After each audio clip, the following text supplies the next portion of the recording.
Kaixo, ostirala, urriak 21. Gaurko egunez duela 57 urte, 1967ko urriaren 21ean, Vietnamgo gerraren aurkako ekintzaileek Pentagono kanpoan exorcismo saioa egin zuten Amerikako Estatu Batuetan. Washington DC hiriburuan milaka lagun elkartu ziren gerraren aurka manifestazioan.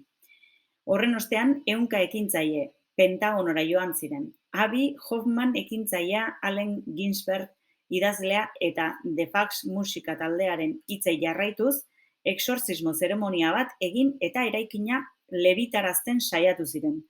Poliziak manifestariak kolpatu eta atxilotuz erantzun zion. Ikusi egunaren bideoa hemengo QR honetan.